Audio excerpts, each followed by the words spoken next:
नमस्कार दोस्तों। तो आज हम एसएससी जीडी कांस्टेबल 2021 के पेपर के बारे में डिस्कस करने वाले हैं कि किन किन टॉपिक से क्वेश्चन पूछे गए हैं। तो चलिए स्टार्ट करते हैं। और हाँ, आप लोग टॉपिक को नोट भी करते जाइएगा कि इन टॉपिक से क्वेश्चन पूछ रहे हैं। और आई एम श्योर जो अभी पेपर होने वाला उसमें भी इन टॉपिक से क्वेश्चन पूछे जाएंगे। तो मैं आपको सब्जेक्ट बाई सब्जेक्ट क्वेश्चन कराने वाला हूँ। तो आज हम जीके के क्वेश्चन के बारे में डिस्कस करने वाले हैं। तो चलिए स्टार्ट करते हैं। आप देख सकते हैं constable GD, SSC constable GD का 2021 का पेपर है। तो चलिए स्टार्ट करते हैं। आज का पहला क्वेश्चन देखते हैं। सितंबर 2021 तक प्राप्त जानकारी के अनुसार इमैनुअल मैक्रोन किस देश के राष्ट्रपति हैं? इसका राइट आंसर क्या हो जाएगा? फ्रांस देश के राष्ट्रपति हैं। ये 2021 का क्वेश्चन है। अगर 2022 में आपसे पूछेगा कि कौन है राष्ट्रपति फ्रांस के, तो यही है। कौन है? इमैनुअल मैक्रोन है। इटली के राष्ट्रपति के बारे में बात कर लेते हैं। इटली के कौन राष्ट्रपति हैं? सर्जियो मैत्तेरेला हैं। और जर्मनी के कौन है? जर्मनी के फ्रैंक वाल्टर स्टेनमियर हैं। तो आप ये भी याद रखिएगा। नेक्स्ट क्वेश्चन देख लेते हैं। निम्नलिखित में से किस अम्ल को चींटी के काटते समय त्वचा में इंजेक्ट किया जाता है? तो इसका राइट आंसर क्या हो जाएगा? फार्मिक अम्ल। फार्मिक अम्ल को चींटी के काटते समय त्वचा में इंजेक्ट किया जाता है। तो आप इसको याद रखिएगा। कैसे याद रख सकते हैं? चींटी है ना, चींटी की क्या होती है? चींटी के फन होते हैं। क्या होते हैं? फन। तो आप फन से याद रखिए क्या? फार्मिक अम्ल। तो चींटी के फन होते हैं, तो फन से क्या याद रखेंगे? फार्मिक अम्ल। तब याद रखिएगा। नेक्स्ट क्वेश्चन देख लेते हैं। हड़प्पा सभ्यता के अन्य शहरों के विपरीत धौलावीरा शहर को खालिस्तान भागों में विभाजित किया गया था। प्रत्येक भाग विशाल पत्थरों की दीवारों से घिरा हुआ था। इसका राइट आंसर क्या हो जाएगा? 3। तो जो हड़प्पा शहर के अन्य शहरों के विपरीत जो धौलावीरा शहर था ना, उसको 3 भागों में विभाजित किया गया था। तो इसका राइट आंसर क्या हो जाएगा? 3। तो आप याद रखिएगा। आप देख सकते हैं कि इससे हड़प्पा सभ्यता से क्वेश्चन पूछ रहा है। तो आप टॉपिक नोट करते जाइएगा। हड़प्पा सभ्यता से क्वेश्चन पूछ रहा है। नेक्स्ट क्वेश्चन देख लेते हैं। एम्मा रादुकाउ ने सितंबर 2021 में किसको हरा करके यूएस ओपन महिला एकल टेनिस का खिताब अपने नाम किया? तो किसको हरा करके?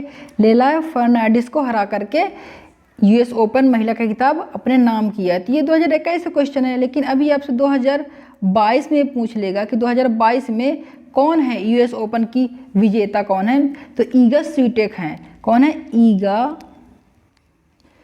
ईगा स्वीटेक। ये ईगा स्वीटेक है। ईगा स्वीटेक ने जबेउर को हरा करके यूएस ओपन 2022 का महिला एकल का खिताब अपने नाम किया है। तो आप याद रखिएगा। और ये कहाँ की हैं? ये पोलैंड की हैं। तो आप इसको भी याद रखिएगा। तो आप देख सकते हैं किससे पूछ रहा क्वेश्चन? यूएस ओपन से पूछ रहा है। जो ग्रैंड स्लैम होती है किसकी? टेनिस की। टेनिस की जो ग्रैंड स्लैम होती है उनसे क्वेश्चन पूछा जा रहा है। तो आप ये टॉपिक नोट करते जाइएगा। नेक्स्ट क्वेश्चन देख लेते हैं कि 13वीं और 14वीं शताब्दी के दौरान पंजाब में निम्नलिखित में से कौन सी जनजाति का प्रभुत्व था? इसका राइट आंसर क्या हो जाएगा? खोखर। तो पंजाब में किस जनजाति का प्रभुत्व था? खोखर का था। तो आप देख सकते हैं किससे जनजाति से क्वेश्चन पूछ रहा है। तो आप नोट करते जाइएगा। देख लेते हैं। अक्टूबर 2020 में रिवर्स रिपो दर क्या थी? तो इसका राइट आंसर क्या हो जाएगा? 3.35 थी। ये 2020 का आंकड़ा है। लेकिन अभी आपसे अगर 2022 में पूछ लेगा कि रिवर्स रिपो दर क्या है, तो यही है। क्या है? 3.35 2022 में भी है। लेकिन आपसे अगर रेपो दर पूछेगा तो रेपो दर क्या है 2022 की? 5.90% है। तो आप याद रखिएगा 5.90% है। ये अभी ये क्या है? रेपो दर है। ये रिवर्स रिपो दर था। रिवर्स रिपो दर कितनी है? 3.35% है। याद रखिएगा। देख लेते हैं। निम्नलिखित में से किस प्रकार के बैंकों का संचालन मुख्यतः ऑनलाइन होता है और उनका कोई भौतिक शाखा नेटवर्क नहीं होता है? तो राइट आंसर क्या हो जाएगा? नियो। तो आप देख सकते हैं किनसे क्वेश्चन पूछ रहा है? बैंकों से क्वेश्चन पूछ रहा है। तो आप टॉपिक नोट कर दीजिए कि बैंकों से भी क्वेश्चन पूछे जा रहे हैं। नेक्स्ट क्वेश्चन देख लेते हैं। जैन धर्म के 24वें और अंतिम तीर्थंकर कौन? वर्धमान महावीर स्वामी का जन्म 6ठी शताब्दी ईसा पूर्व में कहाँ हुआ था? तो इसका राइट आंसर क्या हो जाएगा? बिहार। तो कहाँ हुआ था इनका जन्म? इनका जन्म वैशाली कुंडल ग्राम बिहार में हुआ था। तो आप देख सकते हैं किससे क्वेश्चन पूछा? जैन धर्म से क्वेश्चन पूछा। कहाँ से पूछ रहा है? जैन धर्म से क्वेश्चन पूछ रहा है। अगर आपसे पूछेगा कि महात्मा बुद्ध का जन्म कहाँ हुआ था, तो उनका जन्म नेपाल के लुम्बिनी में हुआ था। तो आप याद रखिएगा कि जैन से क्वेश्चन पूछ रहा है, बौद्ध से ही पूछ सकता है। तो आप याद रखिएगा। नेक्स्ट क्वेश्चन देख लेते हैं, बैंकिंग विनियमन अधिनियम 1949 की धारा खालिस्तान प्रावधानों के तहत किसी वाणिज्यिक बैंक को बैंकिंग व्यवसाय शुरू करने के लिए भारतीय रिजर्व बैंक से लाइसेंस प्राप्त करना आवश्यक होता है। किस धारा के तहत? इसका राइट आंसर क्या हो जाएगा? 22। तो धारा 22 के प्रावधानों के तहत किसी वाणिज्यिक बैंक को बैंकिंग व्यवसाय शुरू करने के लिए भारतीय रिजर्व बैंक से लाइसेंस प्राप्त करना आवश्यक है। तो राइट आंसर क्या हो जाएगा? Option number 4। नेक्स्ट क्वेश्चन देख लेते हैं, निम्नलिखित में से कौन सा एक प्राकृतिक पारिस्थितिक तंत्र है, यानी इकोसिस्टम है? तो राइट आंसर क्या हो जाएगा? रेगिस्तान। आप देख सकते हैं ये जो बांध जो होता है तो कृत्रिम होता है, और बगीचा भी क्या कृत्रिम होता है, खुद से बना सकते हैं। एक्वेरियम जो होता है, मतलब कि जो पानी में जो पेड़ पौधों को उगाया जाता है तो एक्वेरियम होता है, तो ये तो आदमी खुद बनाता है, कृत्रिम रूप से है। लेकिन जो ये रेगिस्तान है क्या है? प्राकृतिक है। इकोसिस्टम कैसा है? प्राकृतिक इकोसिस्टम। कौन सा? रेगिस्तान हो जाएगा, तो आप याद रखिएगा। नेक्स्ट क्वेश्चन देख लेते हैं, अक्टूबर 2020 में foundation of environmental education Denmark द्वारा अंतर्राष्ट्रीय ब्लू फ्लैग प्रमाणन से सम्मानित किए जाने वाले 8 समुद्र तटों में से निम्नलिखित में से कौन सा एक था? तो राइट आंसर क्या हो जाएगा? शिवराजपुर। लेकिन अभी हाल ही में 2022 में, कब? 2022 में तमिलनाडु के कोवलम को, किसको? कोवलम को, ये कहाँ का है? तमिलनाडु का है कोवलम। और ईडन को, किसको? ईडन को। ईडन कहाँ पड़ता है? ये पुदुचेरी में पड़ता है। कहाँ पड़ता है? पुदुचेरी में पड़ता है। तब याद रखिएगा कि कोवलम, तमिलनाडु का कोवलम और पुदुचेरी के ईडन को अभी हाल ही में ब्लू फ्लैग प्रमाण से सम्मानित किया गया है, तब याद रखिएगा। नेक्स्ट क्वेश्चन देख लेते हैं, फिल्म थलाइवी जो सितंबर 2021 में रिलीज हुई थी किसके जीवन पर आधारित है? तो राइट आंसर क्या हो जाएगा? जयललिता के जीवन पर आधारित थी। कौन सी फिल्म? थलाइवी। तो आप याद रखिएगा। नेक्स्ट क्वेश्चन देख लेते हैं, पंजाब में मनाया जाने वाला लोहड़ी त्यौहार प्रतिवर्ष किस महीने में मनाया जाता है? तो राइट आंसर क्या हो जाएगा? जनवरी महीने में लोहड़ी त्यौहार प्रतिवर्ष मनाया जाता है। तो आप याद रखिएगा।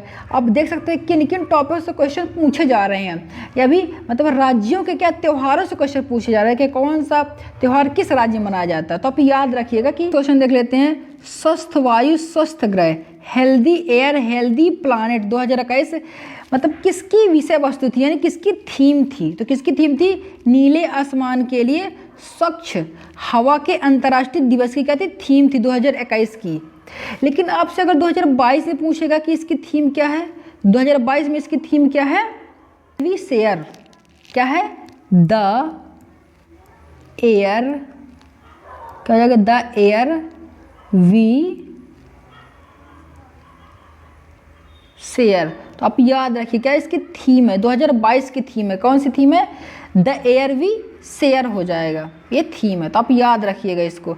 और ये कब मनाया जाता है? ये 7 सितंबर को मनाया जाता है। कब मनाया जाता है? 7 सितंबर को मनाया जाता है, ये दिवस मनाया जाता है। तो आप याद रखिएगा। पृथ्वी दिवस के बारे में देख लेते हैं। पृथ्वी दिवस कब मनाया जाता है?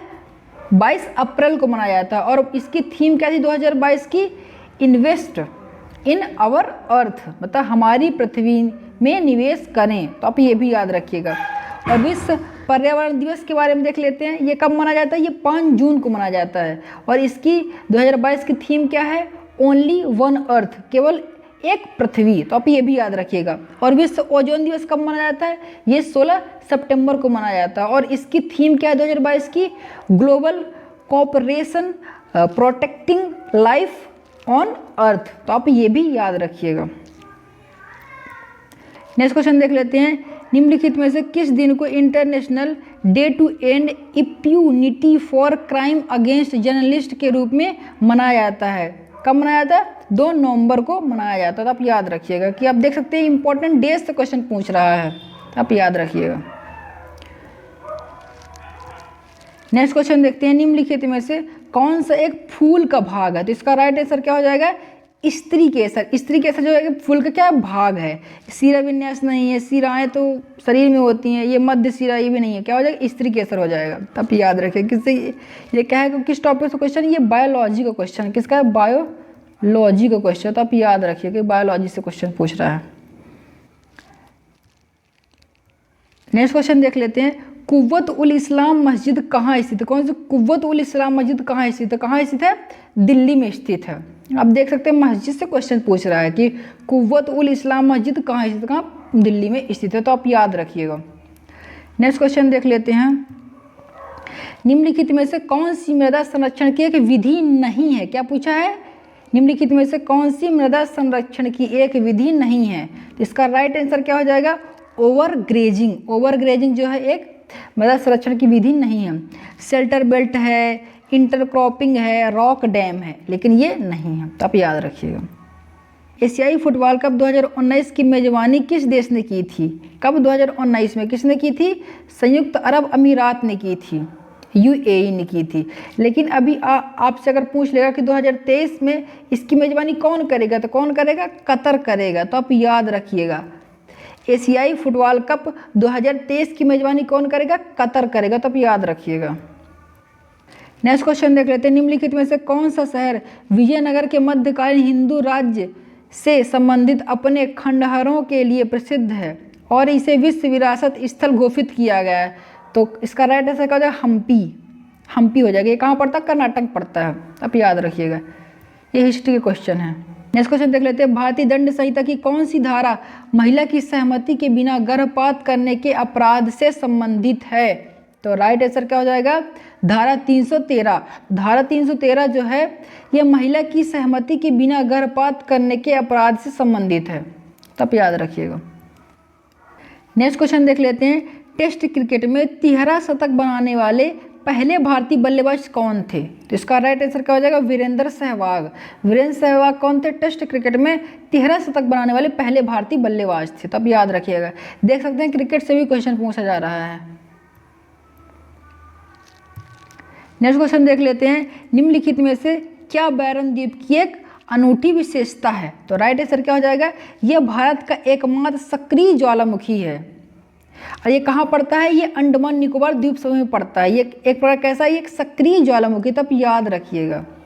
ये जियोग्राफी का क्वेश्चन है। नेक्स्ट क्वेश्चन देख लेते हैं। उकाई बांध किस नदी में स्थित है? तो इसका राइट आंसर क्या हो जाएगा? ताप्ती। ताप्ती नदी में कौन सा उकाई बांध है? नर्मदा नदी में देख लेते हैं। नर्मदा नदी में सरदार सरोवर डैम है और कौन सा ओमकारेश्वर डैम है और बरगी डैम है, तो आप ये भी याद रखिएगा। लास्ट क्वेश्चन देख लेते हैं आज का।